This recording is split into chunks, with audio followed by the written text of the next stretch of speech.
ጌታን አምኖ ነበር፣ ከዛ ካደ፣ ከዛ ኋላ ጌታን ከእንደገና አገኘ የሚል ነገር ነው። ሆኖም ኮኖም እንደዚህ አይነት ነገር ቢከሰትስ የሚል ነው። ካደ ያልከው እንዴት ነው የካደው? ከቸርች ነው የጠፋው? ከቤተ ክርስቲያን ነው የለቀቀው?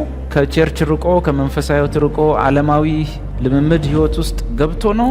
መካድ የሚባለው የሆነ ያመንከው ነገር ነበር፣ እሱን አላምንም ስትል ያመንከውን ስትክድ ማለት መጠኑ ዲግሪው ይለያያል እንጂ ሁላችንም በሱ እንወድቃለን፣ እንፈተናለን። ከቸርች አንዱ ልጅ ሲወጣ ኢየሱስን ካደ ይላል። ኖ ኢየሱስን አልካደ። በሕይወቱ ደከመ፣ ቃል የሚሰጠው የለም፣ በቃል ማደግ አልቻለም። ይሄ ልጅ ደክሟል፣ ኢየሱስን አልካደ። አንድ የማውቀው ወንድሜ ከዚህ ቀደም ጌታን አምኖ ከካደ በኋላ እንደገና ጌታን አገኘ እና የኔ ጥያቄ ይሄ ወንድሜ መጀመሪያ የድነትን ንስሐ አድርጓልና የድነት ንስሐ ደግሞ አንድ ጊዜ አይደለም ወይ የሚገባው? ወይስ ይሄ ወንድሜ አሁን ገና ነው በትክክል የድነትን ንስሐ የገባው? ይህ ማለት መጀመሪያ ላይ አልዳንም ነበር ማለት ይቻላል? ጥሩ።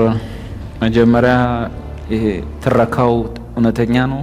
ትረካው እውነተኛ የተፈጸመ ታሪክ ነው። እሱን አንድ ትመልሳለህ ለራስህ። እንዲሁ ለምሳሌ ያህል አንድ ሰው ሆኖ ቢሆን እንደዚህ እና እንዴት ነው ነው አሁን የሱ ጥያቄ። ጌታን አምኖ ነበር፣ ከዛ ካደ፣ ከዛ ኋላ ጌታን ከእንደገና አገኘ የሚል ነገር ነው። ሆኖም ኮኖም እንደዚህ አይነት ነገር ቢከሰትስ የሚል ነው። መካድ የሚለው ቃል ደግሞ የምጠይቀው ጥያቄ ነው። ጌታን አምኖ ክዶ ከዛ ጌታን አገኘ አይነት ነገር ነው። ካደ ያልከው እንዴት ነው የካደው? ከቸርች ነው የጠፋው? ከቤተ ክርስቲያን ነው የለቀቀው? ከቸርች ርቆ ከመንፈሳዊ ሕይወት ርቆ ዓለማዊ ልምምድ ሕይወት ውስጥ ገብቶ ነው? የሁሉ ክደት አይደለም። ይሄ ባክስላይዲንግ ነው የሚባለው። መካድ የሚባለው የሆነ ያመንከው ነገር ነበር፣ እሱን አላምንም ስትል ያመንከውን ስትክድ ማለት። መካድ የእምነት ተቃራኒ፣ የሕይወት መድከም አይደለም። የሕይወት መድከም ተብሎ ተጽፏል። ሁላችንም መጠኑ ዲግሪው ይለያያል እንጂ ሁላችንም በሱ እንወድቃለን፣ እንፈተናለን። ማፈግፈግ፣ መዛል፣ መድከም፣ ተስፋ መቁረጥ፣ ጌታ እንደተወን ማሰብ፣ በዓለም ነገር መሳብ፣ ይሄ ፈተና ሁሉም ክርስቲያን ይኖረዋል እንደ ጥንካሬው መጠን። ስለዚህ ይሄ ክደት አይደለም። ከማህበር መራቅ፣ ከምናድግበት ጋርደን ውስጥ መውጣት፣ ከለመለመው መስክ መራቅ፣ ከመንጎች መሃል ተለይቶ መውጣት፣ በሕይወት መድከም፣ እነዚህ ሁሉ መካድ አይደሉም። መካድ ማለት የእምነት ተቃራኒ፣ የሚያምነውን ነገር ሲተወው አላምንም ብሎ ሲል እሱ መካድ ይባላል። ስለ መካድ ካወራን የካዱትን ሰዎች ወደ ንስሐ ማምጣት አይቻልም፣ ከባድ። ዕብራውያን መጽሐፍ ላይ ምን ይላል? ቀድሞ ጌታን ያመኑትን በኋላም የካዱትን እነርሱን ወደ ንስሐ ማምጣት ከባድ ነው፣ መጨረሻቸውም መቃጠል ነው እያለ ያለ። ለዚህ መካድን እንዴት ነው እናንተ ያውቃ? አሁን አንዳንድ ሰው ከቸርች አንዱ ልጅ ሲወጣ ኢየሱስን ካደ ይላል። ኖ ኢየሱስን አልካደም። በሕይወቱ ደከመ፣ ቃል የሚሰጠው የለም፣ በቃል ማደግ አልቻለም። ይሄ ልጅ ደክሟል፣ ኢየሱስን አልካደም። አንዳንድ ሰው ደግሞ ጭራሽ ከነሱ ቸርች ወጥቶ ሌላ ቸርች ሲገባ ራሱ ካደ ነው የሚሉት። ከቃለ ሕይወት ወጥቶ ሙሉ ወንጌል ሲገባ ወይ ከሙሉ ወንጌል ወጥቶ ቃለ ሕይወት ሲገባ እንደ ካደ፣ እንደ ሄረሲ፣ እንደ ምንድን ነው እንደዛ ነው የሚቆጠሩ። እንደ ካደ እኮ ጌታን ተወኮ ሊሉም ይችላሉ። እና ጥያቄው መካድ የሚለው መብራራት አለበት። የካዱትን መመለስ ከባድ ስለሆነ ሰው ግን ጌታን ካገኘ በኋላ እንደ ቆሮንቶስ ቤተ ክርስቲያን መጋቢ በማጣት እንደ ኤፌሶን ቤተ ክርስቲያን በዓለማውያን በመሳብ በእንደዚህ አይነት ነገሮች ሕይወቱ ይዳከማል። ወይም ደግሞ ተኮትኩቶ የሚያድግበት አጥቢያ ቤተ ክርስቲያን የሌለበት ቦታ ላይ ይቆምና፣ ለምሳሌ አጥቢያ ቤተ ክርስቲያን በሌለበት ወረዳ፣ ቀበሌ ምናምን ቸርች የሌለችባቸው አንዳንድ ክልሎች አሉ። ቸርች ላታገኙሉ ትችላለ። ያ ሰው ጌታን አግኝቷል፣ እዛ ቦታ ይውላል፣ ይዳከማል። ይህን ሰውዬ ተዳክሞ ስታየው ካደ አይባል። መካድ ማለት ኢየሱስ እርሱ ክርስቶስ አይደለም፣ ኢየሱስ እርሱ የእግዚአብሔር ልጅ አይደለም የሚል የአፍ ምስክርነት መስጠት ነው። ያንንም ለሌሎች ማስተላለፍ ቀድሞ ከኛ ጋር የነበሩት በኋላ የካዱት የተባለው አንደኛ ዮሐንስ 2 ላይ ያለውን ዕብራውያን ላይ የተጻፉትን ይሆናል። እሱ መካድ። እነዚህ ከኛ መሃል ወጥተው ሄዱ፣ ከመጀመሪያም ግን ከኛ ወገን አልነበሩም የተባሉ እነሱን ለንስሐ ማደስም ከባድ ነው። ከዚህ በላይ መስዋዕት ሊቀርብላቸው አይችልምና እንግዲህ መጨረሻቸው ከዚህ የሚበልጥ መስዋዕት ስለሌለ የሚያድናቸውን መስዋዕት ክደዋልና መጨረሻቸው ጥፋት ነው። ብዙ ጊዜ ግን የክርስቲያኖች ችግር ምንድን ነው? በእኛ ሀገር ባለው ሁኔታ ኢየሱስን ክዶ መስለም ነው። ብዙ ጊዜ ይኖራል። በነገራችን መስለም ነው። ኢየሱስ የእግዚአብሔር ልጅ አይደለም፣ አልሞተም፣ አልተሰቀለም ብሎ እስላም መሆን ነው የብዙ ክርስቲያኖች በተለይ ወጣቱ ችግር ይሄ ነው። ኖ በህይወት መዛል፣ በህይወት መድከም፣ ከቸርች መጥፋት፣ ከቸርች መቅረት፣ አመት 2 አመት ከክርስትና ስፍራዎች መጥፋት፣ በአንዳንድ ወጥመዶች መያዝ፣ ይሄ ነው የብዙዎች ችግር። ስለዚህ የዚህ ወንድም ችግር ከወዴት እንደሆነ ደግሞ ብትጽፍልኝ። አሁን መካድ ባልኩና መድከም ባልኩ ባክስላይዲንግ በሚባለውና በአፖስታሲ ወይንም በመካድ በማፈግፈግ መካከል ያለው ነገር ይሄ ነው። የወንድሜ ችግር የቱ ነበር? ከቸርች ጠፍቶ የመጣ ነው ወይስ ኢየሱስ የእግዚአብሔር ልጅ አይደለም ብሎ ክዶ ነው? ወይስ የጴጥሮስ አይነት ክደት ነች? ጴጥሮስ ጌታ ሆይ አንተ ክርስቶስ፣ በቃ አጠቃላይ ዓለሙን ሊያድን የሚመጣው አንተ እንደሆንክ አውቀናል። ባጭሩ የእግዚአብሔር ልጅ እንደሆንክ እናውቃለን። ባጭሩ የዘላለም ሕይወት እንዳለህ እናውቃለን። ዕውቀቱ አለው። ስለዚህ ጴጥሮስ በአፉ 3 ጊዜ ቢክድም ኢየሱስ የዘላለም ሕይወት ቃል እንዳለው ያውቃል። ለዛ ነው በሶስተኛው ቀን ፍጥጥ ብሎ እንዳልካደ ሰው ጌታ ሆይ እንደምወድህ አንተ ታውቃለህ። ለምን? ፍርሃት በዙሪያ በተከበብከው ነገር አንዳንድ ጊዜ መዋጥ አለ። በልብ ውስጥ ግን ኢየሱስ ጌታ ነው። እሱ ሁሉንም ክርስቲያን የጴጥሮሱ አይነት ያልደረሰበት ሰው የለ። በአጠቃላይ ጴንጤ ላለመምሰል ያደረጋችኋት ትንንሽ አክሽን በሙሉ የጴጥሮስ ክደት ትባላለች። በሆነ ቦታ ላይ ጴንጤ ላለመምሰል በሰውኛ ቋንቋ ላውራውና ጴንጤ ላለመባል፣ ጴንጤ ላለመምሰል ወይም ጴንጤ ነው ላለመባል የወሰርናት አንዳንድ ትንሽ አክሽንና ሪአክሽን አለች። እሷ የጴጥሮስ ክደት። ውስጣቸው ኢየሱስ የእግዚአብሔር ልጅ ነው፣ ግን ፍርሃት፣ አለመብሰል፣ አለማደግ፣ ኃይልን አለመቀበል፣ እነዚህ ነገሮች በቦታ በነገሮች አንድን ክርስቲያን ቢያዳክሙት ቢውሉ ይሄ ልጅ ድጋሚ ጌታን አይቀበልም። ኦልሬዲ ጌታን ተቀብሏል። በመጽሐፍ ቅዱስ በአዲስ ኪዳን ውስጥ ስናጠና ንስሐ 2 መልክ አለው። የመዳን ንስሐ፣ የህብረት ንስሐ ወይም ህብረትን የማደስ ንስሐ። የመዳን ንስሐ በእኛ ሀገር ቋንቋ በእኛ ሀገር አነጋገር ጌታን መቀበል የሚባለው ሐዋርያት ሥራ ምዕራፍ 2 ቁጥር 37 ገደማ ያለው እንድን ዘንድ ምን እናርግ ወንድሞች ሆይ? እንድን ዘንድ ንስሐ ገቡ። በእኛ ሀገር ቋንቋ ጌታን ተቀበሉ የሚባል እና በጌታ በኢየሱስ ስም ተጠመቁ፣ የመንፈስ ቅዱስንም ስጦታ ትቀበላላችሁ። እሱኛው የመዳን ንስሐ ነው። በወንጌላውያን የጀማ ስብከት እንቅስቃሴ ላይ ጌታን መቀበል፣ ጌታን የምትቀበሉ ውጡ፣ እሱኛው የመዳን ንስሐ ይባላል። የመዳን ንስሐ አንድ ሰው በህይወቱ የሚያደርገው አንድ ጊዜ ብቻ። በየጊዜው የመዳን ንስሐ የሚባል የለም። አንድ ጊዜ ብቻ ሰው ጌታን ይቀበላል። በእኛ ሀገር ቋንቋ፣ በመጽሐፍ ቅዱሱ ቋንቋ እንድን ዘንድ ምን እናርግ? ንስሐ ግቡ፣ ተጠመቁ፣ አለቀ። አንዴ ይህ ሰውዬ ወደ ዓለም ሄዶ አስቴር አወቀን አዳምጦ ሲመጣ፣ ወደ ዓለም ሄዶ ተዳክሞ ዝሎ ሲመጣ፣ ዓለም አድክመው፣ አካባቢው አድክሞ፣ አለመማሩ፣ ቃል አለማጥናቱ፣ ጥሩ አጥቢያ ቤተ ክርስቲያን ውስጥ ባለመሆኑ ተዝለፍልፎ በመጣ ቁጥር ጌታን አይቀበል። የመዳን ንስሐ አንድ ጊዜ ብቻ ነው። የእግዚአብሔር ልጅነት ህብረትን የማደስ ንስሐ በግልም በማህበርም በአጥቢያ ቤተ ክርስቲያን የሚፈጸም ነው። እሱ ለመዳን ሳይሆን ህብረትን ለማስቀጠል፣ በህብረት ውስጥ ለመጠቃለል፣ ህብረት ውስጥ ለመሳተፍ፣ በህብረት ውስጥ አድሶ ለማድረግ፣ በህብረት ውስጥ ባለ እግዚአብሔር ሰርቪሶች ውስጥ ለመሳተፍ የሚገባው የህብረት ንስሐ የምንለው እሱ እንግዲህ ለቆሮንቶሶች የተጻፈው ጸጸት የሌለበት ከዛ ችግር ከዛ ዓለማዊነት መዳን ወደሱ የሚያደርሰው ንስሐ ካሉበት ከተያዙበት ወጥመድ እስራት ምናምን ለመውጣት የሚደረግ ቆራጥነት ወይንም አቋም፣ የአቋም መግለጫ ሳይሆን የአቋም ድርጊት እሱ የህብረት ንስሐ ይባላል። ቆሮንቶሶች ለመዳን ንስሐ አያደርጉም። ወደ መዳን የሚያደርሰው ካሉበት ነገር ለማምለጥ ካሉበት ተጽዕኖ የሚያወጣ ክርስቶስ ቤተክርስቲያንን እንደሆነ እንደዚሁ ባል የሚስት ራስ ነውና እሱም አካሉን የሚያድን የሚለው መዳን ማለት ነው። የሱ አይነት የጥገና አገልግሎት አለ፣ የጥገና ንስሐ አለ እና እሱ ሁሉ ጊዜ ነው የምናደርገው። አእምሯችን ክፉ ባሰበ ቁጥር ሶሪ ጂሰስ፣ አፋችን በሳተ ቁጥር ክርስቲያን ብዙም አፉ ሚስት አይመስለኝም፣ የሆነ ነገር ይገዛናል። እግዚአብሔር ይመስገን። ግን ሲስት ኦ ጂሰስ ተገቢ አይደለም እንላለን። ክፉ ሀሳብ ይመጣል፣ ተገቢ አይደለም እንላለን። ምኞት ይመጣል፣ መፈተን ይመጣል፣ ጸብና ክርክር በቅዱሳን መካከል ይመጣል። ሶሪ ጂሰስ ብለን ምናርመው ማረም በግላችን ከእንደና ደግሞ እንደ ማህበር የማህበር ንስሐ የምንለው እሱም ህብረት ውስጥ ያለን የህብረት ንስሐ ውስጥ የግልና የማህበር አለ። እሱም የማህበር ንስሐ የሚባለው ፕሮግራም መሪው እዚህ ጋር ወጥቶ ወገኖች እስቲ በዚህ ሳምንት የሰራነውን ኃጢአት እያሰብን በጌታ ፊት ንስሐ እናደርጋለን፣ እስቲ ሁላችንም ይቅር በለን እያልን እንጸልያለን። አሁን የንስሐ ጸሎት እናደርጋለን። ጌታው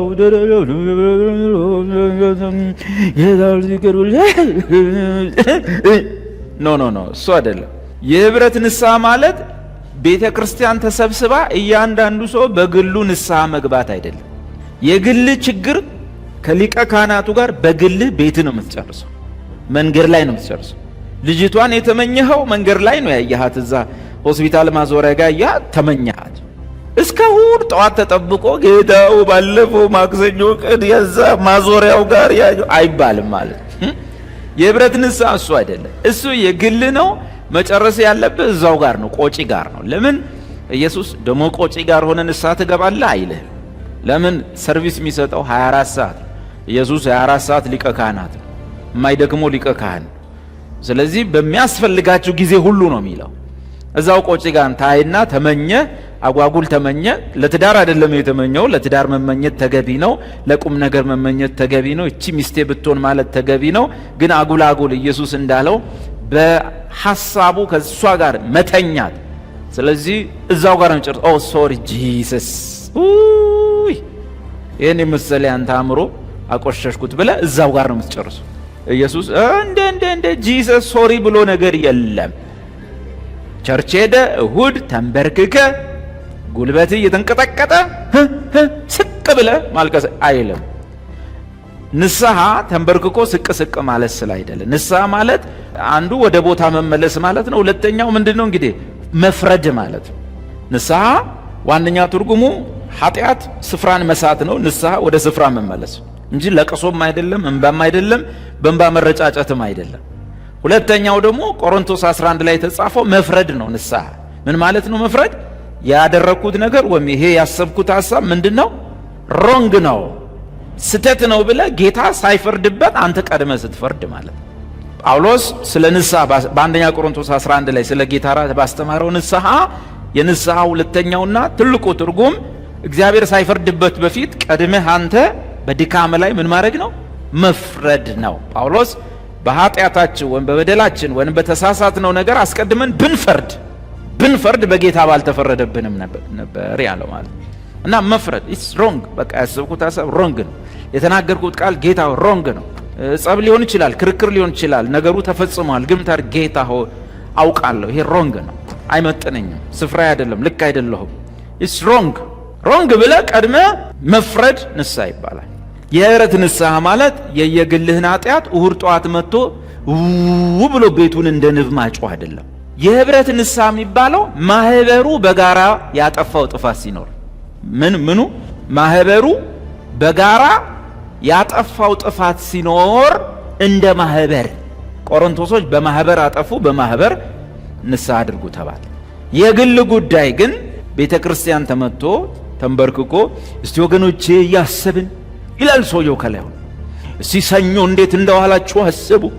ታስባለህ? እውነት ነው። ማክሰኞ ትዝ ይላል። እስቲ ማክሰኞ ምን እያሰባችሁ ነበር? ምን ነበር የሰራችሁት? እስቲ የተናዘዝን እንጸልያለን። እውነት ነው። ማክሰኞ ከረዳት ከታክሲ ሹፌር ጋር ተሰዳድብ ያለው ልክ ነው። ይታውን ኮድጃድን በቃ አፌን ጌታ። ሮብ እንዴት ነበር ያልነው? እስቲ ያሰባችሁ ሮብ እንዴት ነበር ያላችሁት? እውነት ነው። አለቃዬ ጋር በቃ አለቃዬ ጋር ወይስ ሐሙስ? እሱ አይደለም። እሱ እዛው በሰዓቱ በቦታው ገርለህ የምትመጣው። እዚህ የማህበር ንስሐ የምናደርገው እንደ ቤተ ክርስቲያን እንደ ማህበር በጋራ የሳትነው ያጠፋነው ነገር ሲኖር በማህበር የተደረገው ነገር ሮንግ ነው፣ የተሰራው ነገር ሮንግ ነው። ማህበሩ አጥፍቷል። ስለዚህ ጌታን በማህበር ሶሪ እንለዋለን። በማህበር ያጠፋነውን ጌታ መሃላችን ስላለ በማህበር ይቅርታ እንጠይቀዋለን እንጂ የግል ነገር አምጥቶ እዚህ መላቀስ ትክክለኛው አይደለም። ወደ ጥያቄ ልምጣና ያ ወንድማችን ያልከውን አሁን ወይ ኔክስት ላይ አብራር ተጻፍልኝ። ጌታን ካደ ስትል ከቸርች ጠፍቶ ነው ወይ? ከእናንተ አጥቢያ ቤተ ክርስቲያን ድራሹ ጠፍቶ ነው ወይ? ሄዶ ዓለም ላይ እና አስቴር አወቀን አዳምጦ መጥቶ ነው ወይ? ነው ወይስ ኢየሱስ የእግዚአብሔር ልጅ አይደለም ብሎ ክዶን? ምክንያቱም እንደዛ የካዱትን ሰዎች ለንስሐ መመለስ በጣም ከባድ ስለሆነ ብዙ ጊዜ የሚመጡት ወንድሞች ወይም እህቶች በህይወት ተዳክመው እንጀራ ስላልበሉ ደክሟቸው ቃል ስላልበሉ ዝለው ዓለም በልታቸው ዓለም ውጣቸው ከዛ ከዓለም ጥርስ ውስጥ እያመለጠ የመጡ ናቸው። እነዚህ ሰዎች የመዳን ንስሐን አያደርጉም። ኦልሬዲ የመዳን ንስሐ በህይወታቸው ውስጥ ተፈጽሟል። አንድ ጊዜ ማለት ጌታን ምን ብለው ነበረ? ተቀብለው። ሰው ሰፈር ደርሶ በመጣ ቁጥር የት ነበርክ? አዳምጠ መጣ አስቴርን እና አሁን ጌታን ትቀበላለህ። ጌታ ሆይ በል። ጌታ ሆይ እኔ ኃጢአተኛ የግል አዳኛ እቀበልሃለሁ አጨብጭቡለት አይባል። ነገ ደግሞ ሄዶ የሆነ ቦታ ደርሶ ሲመጣ አሁንም ደርሰ መጣው በል እጅን ዘርጋ ጌታ አይባል። ጌታን መቀበል በሕይወት ዘመን አንድ ጊዜ ብቻ የምታደርግ። ህብረት ግን በግሉ ሰውየው እንዲያድስ ይበረታታል። እገዛ ከፈለገም እናግዘዋለን። እገዛው ምንድነው? አንበርክከ ነው በላልቀስ አይደለም። እገዛው ትምህርት ነው። እሱ በግሉ ከጌታ ጋር ይጨርሳል። ሊቀ ካህናት አለው። በእርሱና በአብ መካከል ያለው መካከለኛ እኔ አይደለሁም፣ ቸርች አይደለችም፣ ወልድ ነው። በወልድ አማካኝነት ይጨርሳል። ይሄ ሰውዬ ግን ተመልሶ ብርክርክ እንዳይል እግሩ ቄጠማ እንዳይሆን የእግዚአብሔርን ቃል ክትትል የጠፋ እንዴት ናና ተማር እዚህ ጋር ደርሰናል በቃ ወጥረት ይዘዋል ማለት ነው። እንዲጠነክር ከቸርች እንዳይጠፋ። ቸርች ቅዱሳን የሚያድጉባት መስክ ነች። በለመለመ መስክ ላይ ያሰማራኛል ማለት እኮ ቸርች ነው፣ ሌላ ቦታ አይደል። እስቲ ለመለመ መስኬት ሊሆን ይችላል። በለመለመ መስክ ላይ ታሰማራልኛል ሲል የት ይመስላችኋል? ሳር ላይ ነው ጌታ የሚያሰማራ? የት ነው የሚያሰማራ? አጥቢያ ቤተ ክርስቲያን ነች፣ የለመለመ መስክ እና ገበታን አዘጋጀህልኝ ማለት ምን ማለት ነው? ገበታን በፊት ለፊቴ ላይ ዘረጋ፣ ጠረጴዛ እላው ላይ ማአት አይነት ብፌ የሆነ ገበታ አዘጋጀህልኝ ማለት የት ነው? አጥቢያ ቤተ ክርስቲያን። ምንም ይሁን ምን አለ ገበታ አለ። በየአይነቱ ዕቃ ከ66ቱ ይኖራል። እንደያቁሙ እኮ አለ። እውነት ውሰድ። ምክንያቱም እሷን ራሱ ዓለም ላይ አታገኝ። እውነት ውሰድ። እሑድ ጠዋት አንድ ወንድማችን በቃ በጨበጣ ወጥቶ የሚያወራትን ነገር ዓለም ላይ ሄደ ትሰማለህ? አሰማም እኮ ወይኔ ነገ ለካ ተረኛ አገልጋይ ነኝ ብሎ ጨበጣ ይባላል። ነበጨት ጌታ ሆይ ኧረ ዮና ኃይለ ቃል ስጠኝ፣ ኃይለ ቃል ነው የሚለው ጸሎቱ ራሱ ኃይለ ቃል ስጠኝ፣ ኃይለ ቃል። እንግዲህ ምን እንላለን? በቃ ጌታ ታንኪዩ ትላንትና ጌታ የሰጠኝ ቃል ነው። እሷንስ ቢሆን የት ነው ምን በላው? እዛው አጥቢያ ቤተ ክርስቲያን ውስጥ ገብቷል። የብፌው መብዛትና ማነስ ነው የሚለያይ እና ደግሞ ባለሙያ ይፈልጋል። የወጥ አሰራር ምንም ይሁን ምን ባለሙያው እንግዲህ አቀራረብ፣ መስተንግዶ ምናምን የተለያየ ሊሆን ይችላል እንጂ አለች ምግብ እዚህ ቀጥናም ይሁን ወፍራ አለች። እንደ ባለሙያው ይለያያል።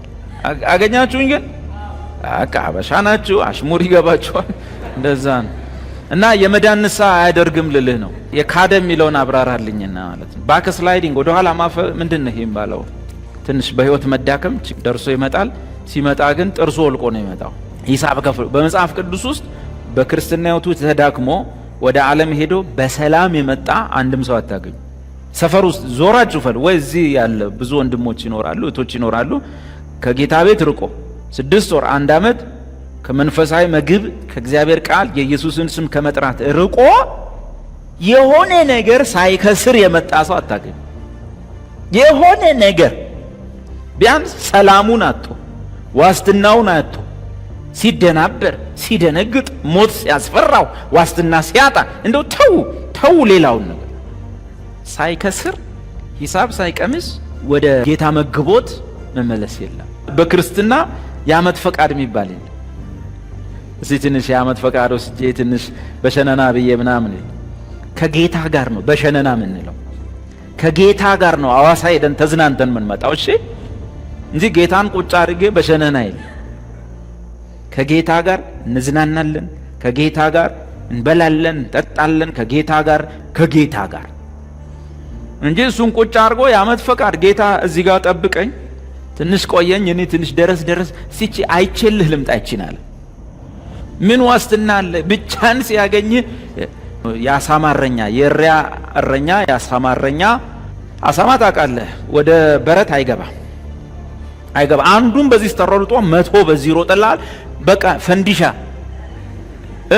ሞኝ ሴት ከሆነች ፈንዲሻ ስትለቅም ስታስገባ ሙሉ ፈንዲሻ መሬቱ ነው የሚሆነው። ብልህ ከሆነች ከርና ታበስለዋለች። አሳማና ፈንዲሻ አንድ ናቸው። ብልህ እረኛ ሲያባረር አይውልም። በዚህ ስትለው ግማሹ በዚህ አትይዘውም። አንዱንም ሳትይዝ መጨረሻ ወገብን ይዘህ ነው የምትቆም።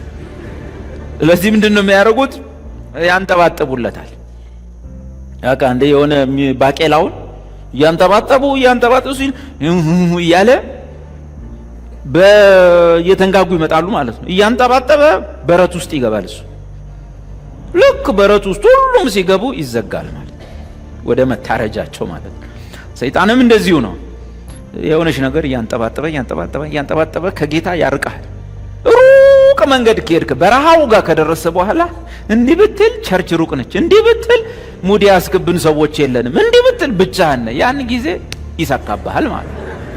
እና አንዲት በመጽሐፍ ቅዱስ ውስጥ ያው የክርስቲያን ቤተሰብ ነች፣ ያዕቆብ ይባላል። የአብርሃም የልጅ ልጅ። ክርስቲያን ማለት በክርስቶስ የሚያምን ነው። ያዕቆብ በክርስቶስ ተስፋ አድርጓልና በዛ ክርስቲያን ቤተሰብ ውስጥ ሴት ልጅ ነበረችው፣ ታውቃላችሁ፣ ዲና የምትባል። ዲና ቤት ውስጥ ሁሉ ጊዜ አባቷ የሚያወራው ጀሆቫ አምላካችን እንደዚህ ነው፣ ጀሆቫ አምላካችን ለአባቴ ለአያቴ ለአብርሃም ተገልጦ ኤልሻዳይ ያህዌ ጀሆቫ፣ ሁሌ ቤት ውስጥ። አሁን ደግሞ እንጸልያለን እስቲ ጀሆቫ፣ በእነሱ ቋንቋ ማለት ነው። በእነሱ ቋንቋ ጀሆቫ ነው፣ እሺ እግዚአብሔር አይደለ። እና በያዕቆብኛ ነው ያወራውላችሁ፣ በዕብራይስጥኛ። እና ጀሆቫ በእኛ እግዚአብሔር ጀሆቫ እንደዚህ ወጥቶ እንደዚህ ቤት ውስጥ ሁሌ ስለ እስራኤል አምላክ ነው የሚወራው። እና ልጅቷ ምንድነው ሁሌ ባይብል ስተዲ አለች። ምንድነው ሁሉ ጊዜ ናነ እንዲህ በመስኮት ስታይ የአገሩን ሴቶች ልጆች ተመለከተች ይላል። የዛን አገር ሴቶች ልጆች ተመለከተች። እንዲህ ስታይ ከዛ ሲቼክ ላርግ ብላ ከጀሆቫ አምልኮ ከያዕቆብ አምላክ አምልኮ በኋላ ኢየሱስ ሆኖ የሚመጣው ከርሱ አምልኮ ወጣች። ትንሽ ቪዚቴሽን ምናምን በሸነና ልበልበላ ማለት ነው። ከክርስትናው ወጣችና የዛን አገር ልጆች ሴቶች እያየች ሲያምሩ እያለች በስታይላቸው እያለች ዝም ብሎ አባቴ እዛ አገልግሎት ኳየር ምናምን እያለ ጠምዶኝ እዚህ እንዴት ያምራል። ሞኝ ሆነች። እና መጽሐፍ ቅዱስ ምን ይላል? ስትወጣ በሰላም መመለስ የለም እያለ እንደ ወጣች ያየች በቃ በእንትናቸው በጌጣቸው በስታይላቸው በምናቸው እየቀናች እንዲህ ነው እንጂ እያለች ስትሄድ የአገሩ ሰው ሴኬም የሚባል አንድ ጎረምሳ አያት። ከዛስ ልቧን በሚያባብል ቃል ተናገራት። ምክንያቱም ታውቃላችሁ ዓለማውያን ቅቤን ያቀልጧል። ልቧን በሚያባብል ቃል ተናገራት ይላል። ልጅቷ እንዲህ አይነት ቃል ሰምታ አታውቅም። ሁሌ የምትሰማው ኢየሱስ ጌታ ክርስቶስ ምናምን ነው፣ እግዚአብሔር ጀሆቫ ያህዌ ኤሎሂም አዶናይ ምናምን ነው የምትሰማው። ልጁ ልቧን ጥፍት በቃ ልብ ቅርጽ እንዲየሳለ በወረቀት ላይ በጦር እያሾለከ ልቧን አጠፋው። በቃ እንዲህ አይነት ነገር ከክርስቲያን ቤተሰቦቿ ይሳኮርም ሲያወራ ዛብሎንም ዳንም ሮቤልም አንዳቸውም ሲያወሩ ሰምታ አታውቅም። ውጭ ያለው ደግሞ በቃ ምላሱ ልነግራችሁ። ከዛ እየጻፈ ግጥም እየጻፈላት በቀይ እስክሪብቶ በአረንጓዴ ፍቅርን ፍቅር አሉ ስሙን አሳንሰው ከድንጋይ ከብዳለ ተሸከመው ሰው አንቺንም እንደኔ ያርጎ ልጅቷ